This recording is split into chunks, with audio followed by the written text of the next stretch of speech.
right, ladies and gentlemen, the timing was absolutely spot on there. This is, ladies and gentlemen, welcome to a round of 64 game between MASTERdutch and likansing. This is for the second chance tournament. Players in the main elimination brackets of the main tournament, when they are defeated before a certain round, they have the option to sign up for the second chance tournament, and we have a nice fun event where some perhaps still skilled players, but of a lower stature. There's a word I wanted to say, but it wasn't that one, but that's the one that came to mind. Can play. So hopefully we'll have a good game here. MASTERdutch. What rank is he? I believe both these players are around major rank. Yeah. So they're pretty good. Yeah. So this won't be a dull game by any means.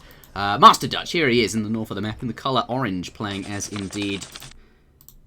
Pardon me, the stream started. This is all a bit rushed, but we are beginning right now, which is good. Here he is, playing as Japan. Off to a nice start. Has found himself a yak here with the Orchard Rickshaw, which is doing a little bit of scouting. Comes across two more yaks with his Luster is the name of that scout, and a 65 coin treasure very nearby. Off to a very good start here. 5 yaks already for MASTERdutch. His opponent, likansing. Likansing. Playing as the Germans in the south here. Hasn't found any yaks yet, and that is because he's playing German, and with the wood start here has gone for an early trading post. So that is what you forego a lot of the time when you go for that trading post. But also Germany doesn't happen to have an extra scouting unit, which does hinder them a little bit on livestock maps like this one. Mitoe, how are you doing? Thank you for joining me at short notice. Hopefully we can have some good Age of Empires 3 bonus match, essentially. Yeah, it should be fun. I'm doing pretty good. Would be doing better if I hadn't dropped a game, but, you know, can't win them all. That's true. Yeah, that was good fun, actually. Do you know, you bet quite a lot of points on, it was a betting match, didn't you? A bunch of your... Because I know you can't... You said yesterday that you can't bet on your own matches unless you bet 3-0 for yourself to win. Yeah, I bet on myself winning 3-0, so I lost a whole bunch of points on that game. I was even thinking before the game, I was like, this is a bad idea, but I'll do it anyway because it'll be fun. But yeah, proving that I'm not super... I loved how you walked your llamas through that guy's base. Yes, I meant to do that, totally. Anyway, to return to the game. Yeah, Orange got 90 wood as well, and he's got tons of yaks. This is really good. Yeah, he's off to a great start. Even picking up a llama from the back of the base, he's going to sneak it around the back and out the side, hopefully going to get that back home safely. Yeah. Meanwhile, Germany is just walking through the middle of the map and like, where's all the yaks? Where have they been? Yeah, they've all been taken, buddy. Sorry, no yaks for you. And all the good treasures have been taken. The 90 wood was picked up here. Everything left on the map is pretty... is either guarded by a ton of guardians and isn't something that they can consider right now as a pretty small treasure that isn't particularly interesting. Shipments now coming down. Heavenly Kami coming out for the Japanese player. We've seen the meta being spiced up a little bit, especially on water maps where you can get the boats or perhaps 300 wood and be a bit more aggressive. But going with that traditional Heavenly Kami style, Japan is doing that. Germany, though, 2 villagers, always going to be the case. No deviation here, nothing funky. How do you feel about Heavenly Kami versus German in this matchup?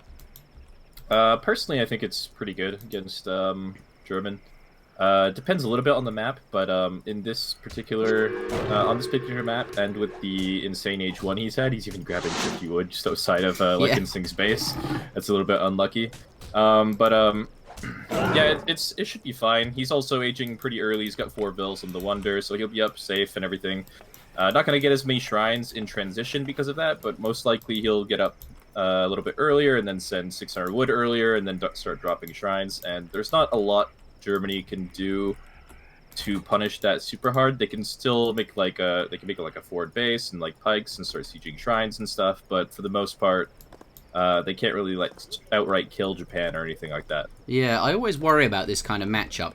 Japan, I always feel is quite weak against that Fortress Age style when you get up there, and Germany very, very powerful once they're up to that age, have some nice, powerful timings. How do you feel about that? In your French game earlier, you stayed age 2 a bit. I feel like Germany doesn't have that same option without musketeers. They can do it for a while, but yeah, they're still a lot stronger in Fortress than in Colonial. They do want to reach Fortress eventually. So, you know, going with the Heavenly Kami here, MASTERdutch is basically basically pretty confident that he'll be able to build up that economy before that Fortress Age and then have enough to sort of combat the Fortress Age. We actually have a forward settler wagon going down here, so there is going to be a Rax. He's chopping a lot of wood too, so we're probably going to see 5 pikes or crossbows or something like that coming out pretty soon here. Yeah. Sorry, I'm a bit dazed from all of this commentating earlier and the interview. I've been going non-stop, so I think... No worries, totally understand. Agreeing to this was probably a mistake, because I'm probably exhausted and the quality will go down. But I'll try my best. I will do all the talking. You just sit there and you relax, alright? I'll just be the cameraman. I can sing up to the colonial age.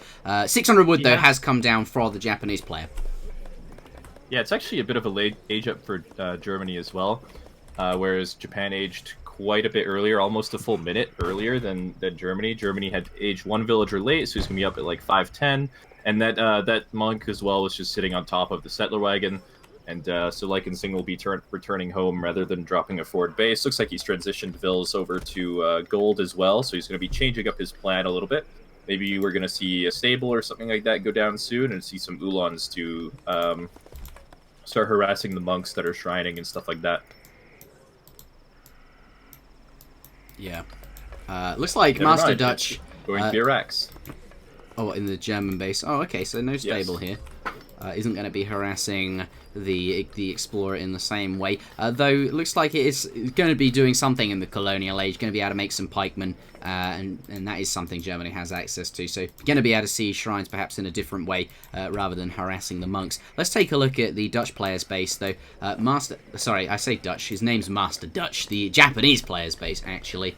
All the things you'd expect. The shrine yacked up there, using that to make full effectiveness of his livestock. Of course, got the Portuguese consulate. But the most interesting thing that we can see is walled his base in a bit of a turtle style. He's got his shell around his soft interior.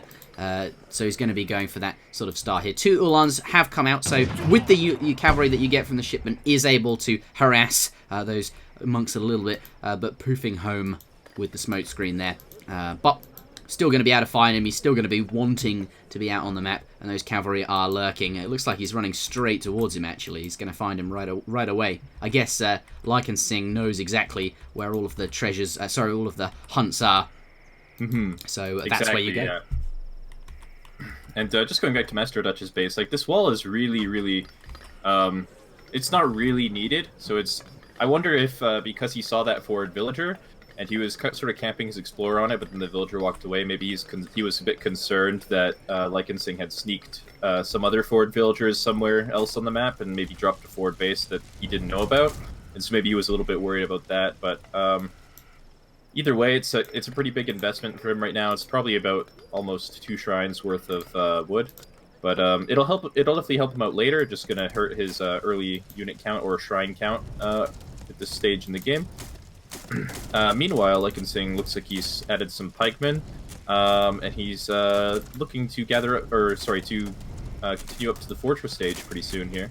Yeah, 700 coin came down, 2 settler wagons behind it. Oh wait, MASTERdutch. I should have taken the break. This is awful. No, don't worry about it. We're okay. Everyone's gonna be hunky-dory in this game. Especially likansing, who's now sitting in the Fortress Age now. Going to be adding some skirmishers probably to deal with those early Ashigaru and apply some pressure against the standard sort of Japan infantry mass. So MASTERdutch kind of has a couple options here. Looks like he's going to be dropping a wonder to continue up to Fortress, but he's still got quite a while before he'll be in Fortress and able to ship units and train anything to sort of deal with the German Fortress army. So once likansing has a shipment here and maybe a batch of units, he should have a lot of he should have a good time to he should have a pretty good timing here if he wants to apply any pressure to MASTERdutch's main base. And yeah, we'll have to see how MASTERdutch chooses to handle that. We will have to see. Yeah, not a lot going on at the moment. Both players sort of doing the age up sort of thing. Teal or Cyan, likansing already up there. Skirmishers coming out. Batch of 5 has one in queue as well. And we're about to see a first Fortress Age shipment drop on the board. Those pikemen and the Ulans that he's gotten from the transition, you know, the shipments that he was getting during transition. And in the Colonial Age are now sieging these shrines in the middle. He's cleaned up all the ones on the side of the map. MASTERdutch doing a reasonable job of replacing them, rebuilding them as he goes. But likansing doing exactly what he needs to do. A bit of harass on the shrines, take them down. Hasn't been searching too hard for the monks. That is something he could have been doing, but certainly effective. Has been killing these shrines. Skirmishers joining in, just going to clean up these two. And then I imagine he's going to mosey on over towards his opponents with the skirmishers and maybe shoot over the walls at the villagers here on the cherry orchards. Meanwhile, Japan just up to the next stage now with the Golden Pavilion. Musketeers coming out here. He's got 10, or is that 8, or something like that. A batch, and plus 3 more over here. They're heading towards the sort of middle of the map here. Is that a trading post going down? It is, but for likansing. I wonder if he'll notice that and take out the Explorer. Where is he heading to? MASTERdutch. He's got his Ashigaru out. Are they going for a raid? Where are they heading? Yeah, it looks like he's just trying to get some raiding done. He knows where likansing's army is, so he knows that he's unlikely to be caught on the left side at the moment. So he's just going to double-check the hunts, double-check the mines, make sure there's no villagers gathering there. Does catch at least one villager here. Oh, going for the settler wagon, actually. So one settler wagon goes down. We'll likely drop another villager or 2 here before they reach the safety of the town center. And likansing is actually going for sort of a slower build. He did ship 1,000 wood. I guess he knew that he had a lot of time to sort of get away with whatever he wants, as MASTERdutch had not revealed a lot of units and was also not fortress yet. So he'll be sitting pretty good here in mid fortress once he manages to spend all that wood, finish that second Rex, get some houses up, maybe finish some upgrades on those Ulans. Are they going to head off the Ashigaru? He's going to try and snare them down. Something like that. It seems a peculiar choice, given that Ashigaru, they do pretty well against cavalry, but it looks like that's exactly where they're heading. Maybe with some support from skirmishers nearby. It looks like there is there's a large skirmisher army to the south there, and they're going to be able to... Is he trying to keep the cavalry... He's trying to keep the Ashis interested, I think. Having a few cavalry nearby... but no, they're going to head on over. Starting to siege this trading post down. The skirmishers nearby now, and they're going to be able to protect it, arriving just in time. The cavalry, I think, actually have saved the trading post. They distracted the Ashigaru long enough for them to miss a couple of siege attacks, and the trading post stands as a result, so does keep that up. Yeah, it does manage to save that. I'm not sure he was originally intending to fight Ashigaru with those Ulans. He did see there's 2 shrines going down next to the trading post, so he may have just been... wanting to deny those shrines or kill the monk with those Ulans, and he sort of just happened to run into the Ashi. So sort of a happy coincidence that he manages to save that, but very good for him nonetheless. And it looks like he did actually grab the stagecoach upgrade with that second trading post as well, so that will be pretty good for him.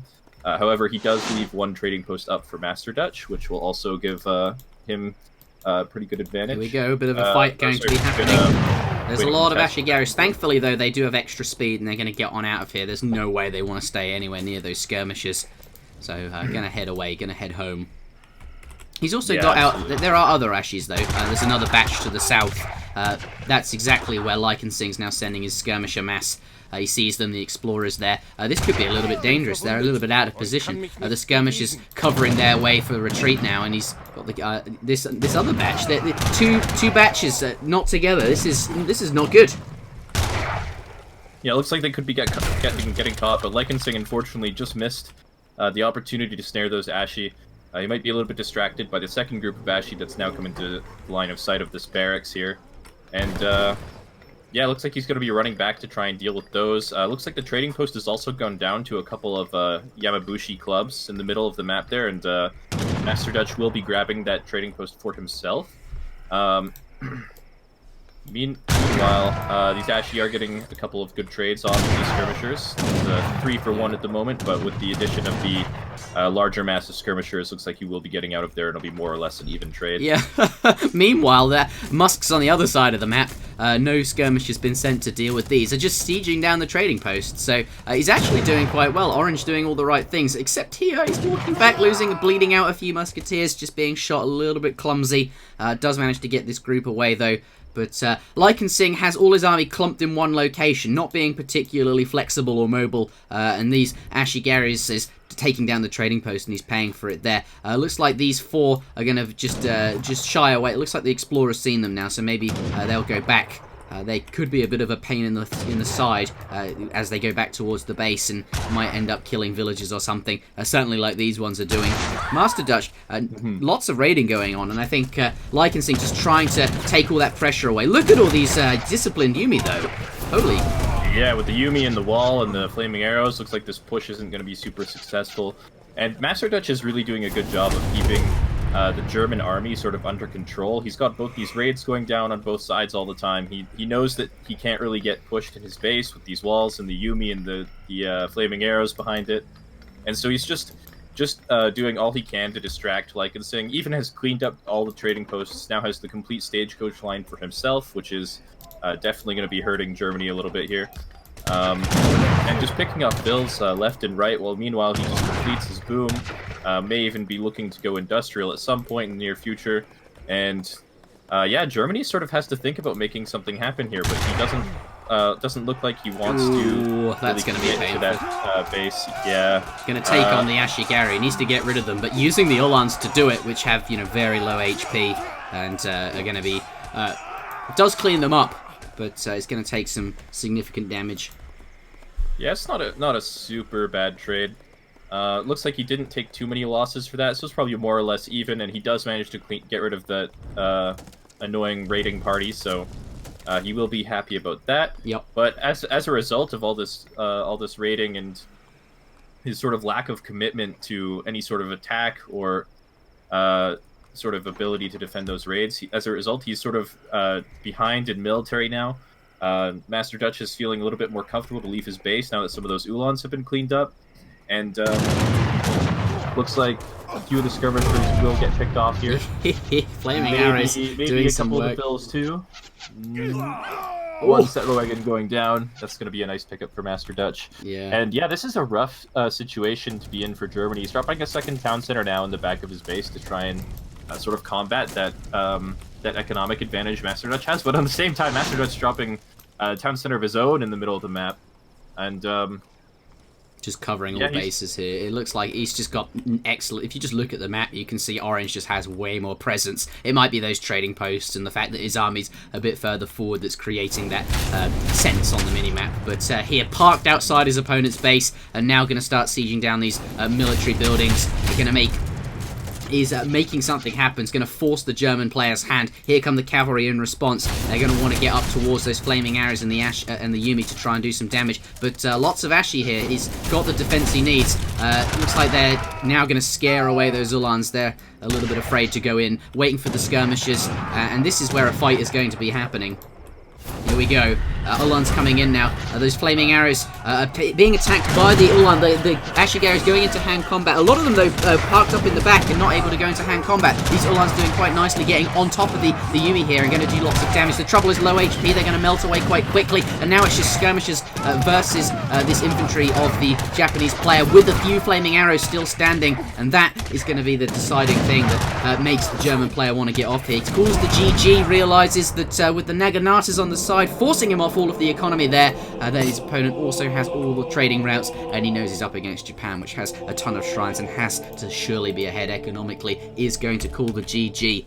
And that, my friends, is the end of game number 1. MASTERdutch takes a victory here. The score is now 1-0. Let's head on out and get into the next game, because we know MASTERdutch does need to get going. He needs to finish this, or someone, I'm not sure which. One of the players is got a limited amount of time, so let's head on out. Yeah, that was pretty nicely played by MASTERdutch too. We were like sort of questioning that wall earlier in the game and how it didn't really seem like he needed it, but as a result of having that wall, regardless of whether or not he thought he needed it at that stage in the game, he made good use of it later. He knew that he had the safety to sort of keep his units active on the map without any sort of threat of an enemy army running into his base because of that wall. And as a result, you know, he was able to just sort of run likansing in circles and pick up the win. And nicely done.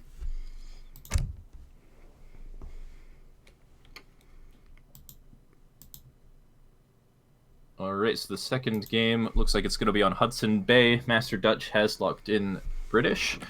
And likansing has the opportunity to counterpick now. Alright. Hudson Bay is a trading post map, so interesting choice from MASTERdutch there.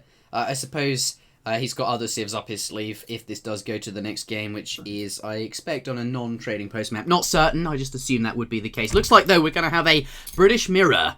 MASTERdutch on match point here. This is a best of 3 for the round of 64.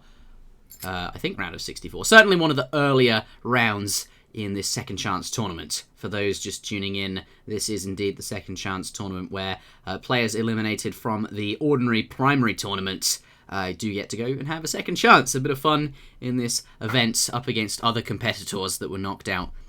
So a nice bonus tournament, some extra games here today on top of the main event. So here we have, let's start with the likansing. He is a match down, playing as the British here on a 3 wood star. In base we do see 30 coin and 40 food. Perhaps he will crack shot that wolf and assert his dominance, as Hazza alluded to in the interview earlier. Let's take a look though at MASTERdutch, also playing British. His treasures slightly better, 40 wood in base. He's going to be pleased with that, can crack shot that immediately. It's going to help with getting the manor houses down. You do need to... Wait, how many... You can get 2 manors down right away. Is that going to be relevant, 2. Or is he looks like he's just going to get straight out on the map? I guess it's not all that relevant, really. You just build two manors. Looks like maybe he'd rather save his crack shot for a larger treasure. Yeah. If he did want to add an additional manor, he would have to chop, I think, about 60 to 80 wood after picking up that that 40 wood. Still a significant amount then. Not a hugely relevant treasure earlier on. Perhaps wants to save that crack shot for something like this here in the middle of the map there. 100 wood. Likansing going to come across that. We'll see if he starts it right away or if he's going to scout out a bit more of the map. Make sure opponent's not nearby before going for it. I don't think MASTERdutch has seen that. So currently Likansing going to be able to get this treasure uncontested. Has crack shotted one of the polar bears and now going to go into combat with the second one. Nicely crept there. Goes back a little bit just to get the hand attack. Sorry, the ranged shot in, and is making use of the Explorer. Here we do, though, have MASTERdutch. I think he's going to see it. Is there enough time to go in there and grab it? I think there is. Polar bears have quite a lot of HP. He hasn't spotted it, though. He has now. He's going in. We'll see who manages to get this treasure. Red positioning himself to pick it up. A bit of a contention attacking now. The Red Explorer going to punish him for this to get rid of as much HP as possible. I think Yellow just go in there just slightly sooner. MASTERdutch picking that up. So Orange with the treasure steal coming out on top, and likansing taking all that damage. Perhaps being a little bit greedy, going for a mid-map treasure right away, but it is very, very tempting, especially as British 100 wood. Unfortunate for him there. That's pretty painful, and as a result, he's going to grab this free market. Going to be gathering up the coin and wood maybe to get hunting dogs with that as well. He could put some villagers in the town centre, right, and kill that polar bear guarding the 40 wood, and that's a free hunting dogs. He could, but I feel like you'd need a lot of TC shots if you want to kill that polar bear. Whatever. What's 420 divided by 90? Probably quite a bit of time, actually. Okay, probably not worth doing. 420 divided by 90 is blaze it. However, as a result of dropping this market and investing that hunting dogs, I wonder if he's not going to be delaying his age-up time by a little bit. Your age-up time is actually pretty important in this matchup, at least in my opinion, as most of the time you would probably like to forward base and get control over that map, which will become very relevant as the game continues, especially as a civ like British. But actually, speaking of which, having seen MASTERdutch play quite a bit in previous tournaments and casting some of his games earlier in the Autumn Championship before the Second Chance tournament, I know that he tends to prefer sort of the sort of more passive Virginia company style play. So maybe he's not too concerned about his age of time and would rather just get the wood upgrade in, wait for Virginia company to arrive, and then go up to maxing up his manor population and stuff like that. Unfortunately, I did forget to install the UI, so I can't actually confirm whether or not he sent Virginia Company. He has sent Virginia Company. He has sent it. All right. I think I went ooh like that, and I thought you'd pick up on it, but you don't have the UI installed, which is unfortunate. You can you should have installed it real quick, but just before the start of this game. I meant to, I just forgot apparently, but oh well. Either way, it looks like he will be going with that Virginia Company style play. Yeah. And we'll have to see if likansing does anything about that. No forward villagers going down for him just yet. He didn't go with Virginia Company as well, did he?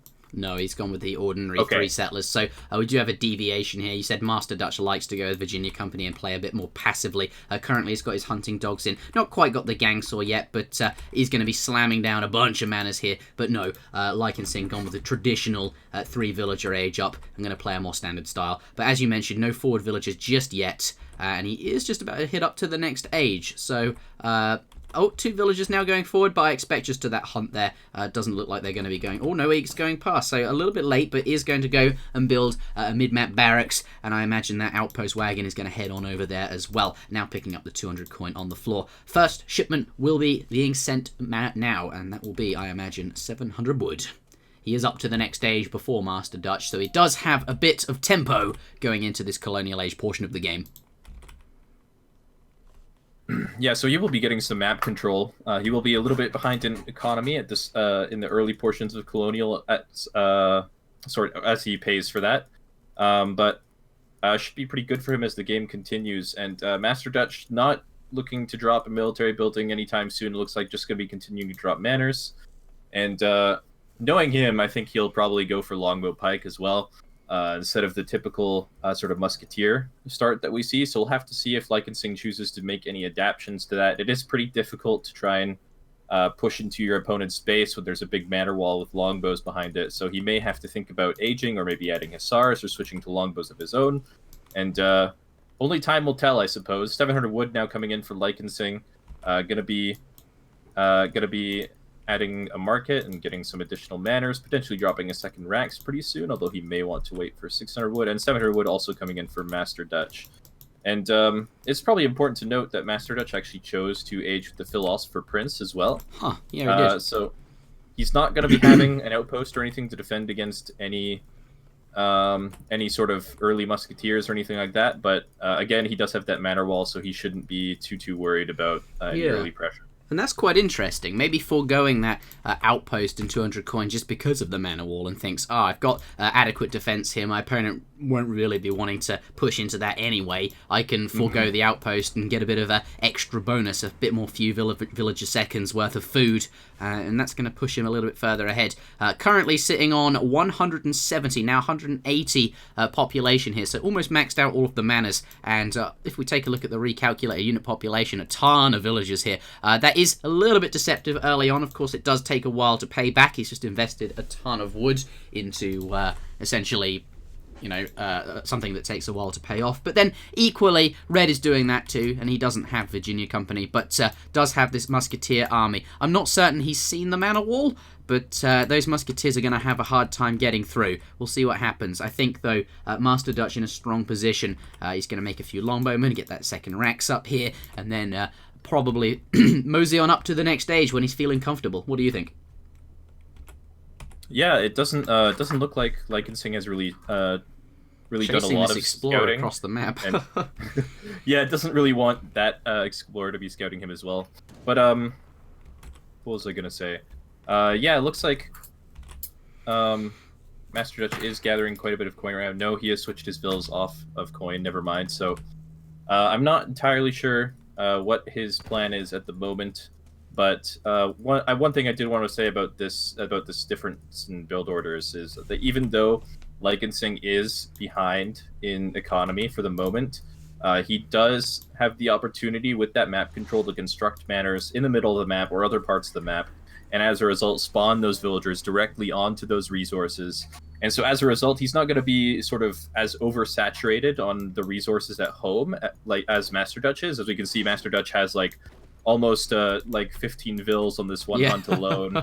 So he's going to be burning through that hunt very, very quickly. And once that hunt is gone, he does have a couple of hunts that are still close by, but they will also disappear pretty quickly, and he'll have a lot of villager walking time as a result. So even though you do get a large sort of early bonus or boost to your economy, it does sort of get mitigated later as the game goes on because you have to walk your villagers so much more than someone who's maybe constructing their manors on top of the hunts in the middle of the map or something like that. But yeah, you gain like a whole 20 seconds worth of like walking time just by building the manor out in the middle of the map. And if that's, you know, a few manors, that can end up being like, you know, a whole minute or 2 minutes worth of villager gather time. So that can be certainly quite, you know, translate to a reasonable number of resources. Absolutely. Currently, though, likansing being quite passive, sitting in his base here. In his forward base with a ton of musketeers. Now thinking about moving them, perhaps they're going to go somewhere, but stacking the resources to go on up to the next stage, get that fortress age in queue.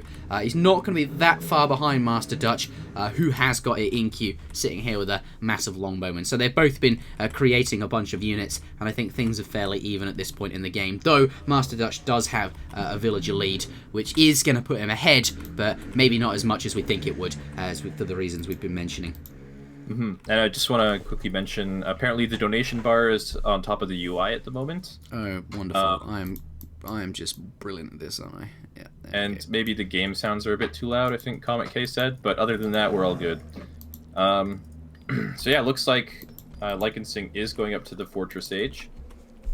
And unfortunately, again, I don't have the UI, so I'm not sure exactly where MASTERdutch is in his own sort of plans, maybe to go up to the fortress age himself. Do you have any information on that? They're both aging.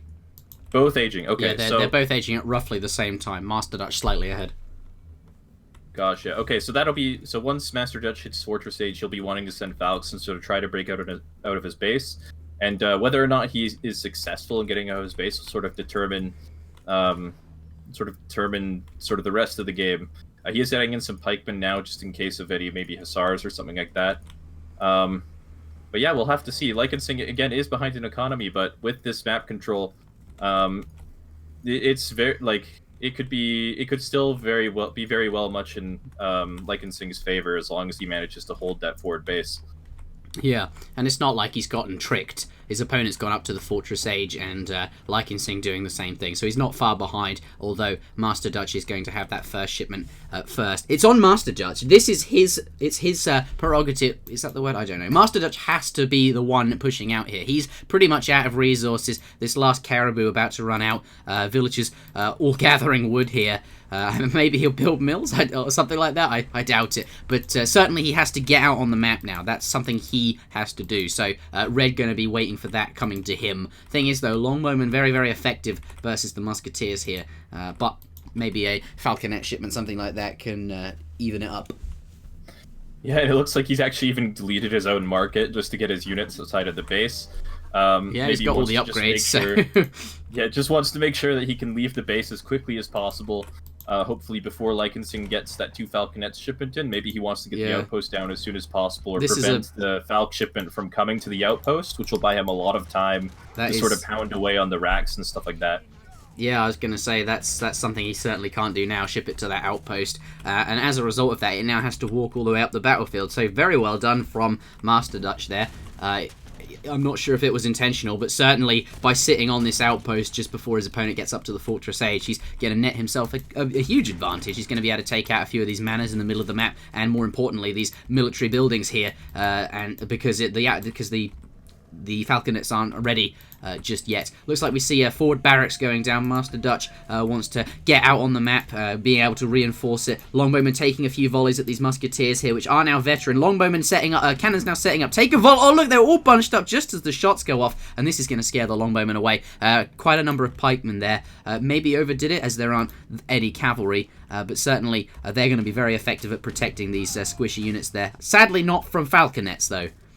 Here we have a bit of a standoff in the middle of the map. Both players reluctant to go in here. Bit of a falconet standoff. Ideally, both will shoot at the same time. Nicely done. And both lose a falconet at the same time here. Looks like Orange does get that first shot here. So he is going to win this falconet war, so to speak. But the musketeers, if they can get close, will be able to finish that up. The longbowmen not going to allow that to happen, though. Nice use of this pikeman formation. Yeah, it looks like he actually jumped into defensive formation instead of cover mode formation. Unfortunately does not notice, so he will be losing quite a bit more pikemen than maybe he originally thought he would. But either way, does manage to keep that one falconet alive. That is going to help him quite a bit. Looks like it might get picked off here by the muskets if he's paying attention. And with the hussars coming on the side, this could actually still be tricky for MASTERdutch. Pikes do get in there. Falconet is going to go down now, and looks like the longbows are not going to have any trouble beating up the hussars. Yeah, and then the pikemen on the front there soaking some damage. They did what they needed to do, take out those cavalry, which would have been very effective against the longbowmen.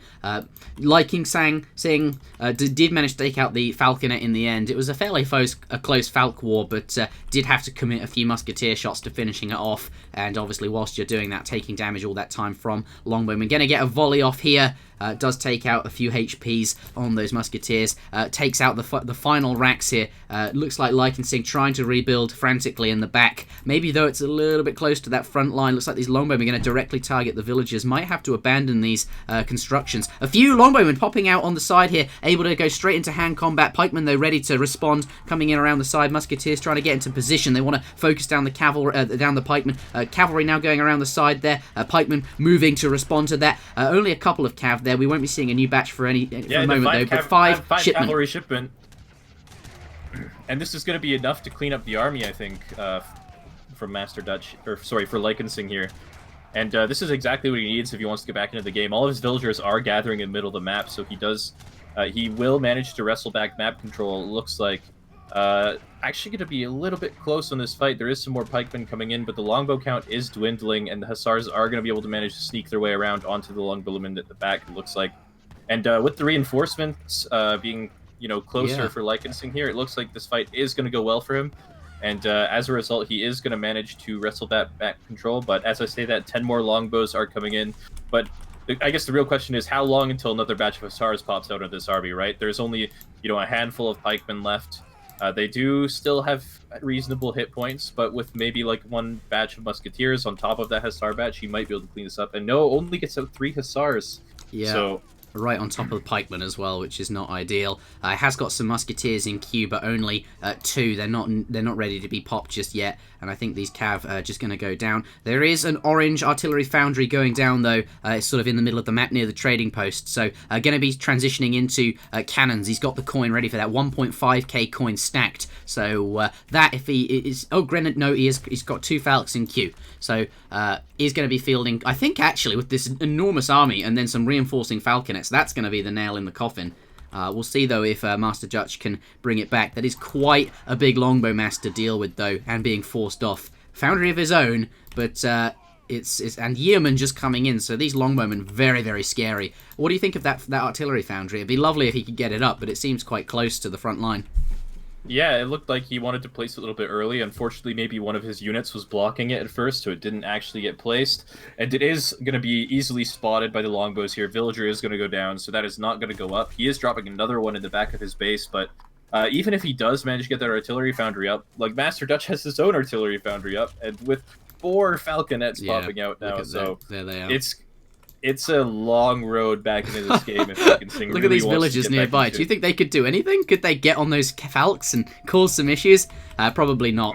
Maybe they could. It would be very difficult to sort of keep them in melee range, but they could potentially come in and flank with the musketeers coming in from the front. But either way, regardless of whether or not villagers join the fight, it looks like the army population is just significantly in favor of MASTERdutch, and it's going to be very difficult for Likansing to sort of field any sort of units capable of dealing with this.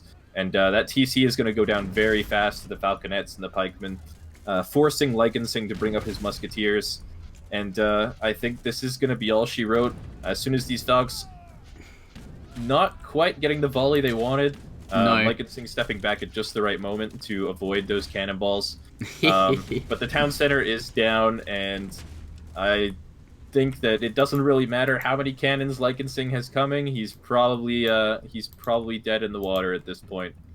Even constructing some outposts down here on the gold mine to scare away some of Likansing's villagers. Some BM outposts. I think they only do half damage against villagers, but not the point. 3 falconets do come out, but it's not going to be enough. 3 falconets on their own aren't going to clean this up, and the musketeers... No, getting picked up without even getting a volley off. Oh my goodness. That's lol indeed. And that... I think, is going to be the nail in the coffin. Likansing puts up a valiant fight, but the score 2-0, and that does mean MASTERdutch progresses through to the next round of the second chance tournament. Likansing is eliminated again. Yeah, good job on MASTERdutch there. Had a really solid timing this game when he hit Fortress Age, deleting that market to sort of get to the forward base as quickly as possible, seeing that he aged earlier than Likansing and preventing those Falconets from arriving at the outpost in time to defend the forward base, and as a result gets back map control, and then, you know, with his already superior economic advantage, like, there's not much that Likansing could really do to get back into the game after that, so nicely played by him. Yep, and that does conclude this series. Thank you very much for watching, everybody. That is all the games from tonight, though.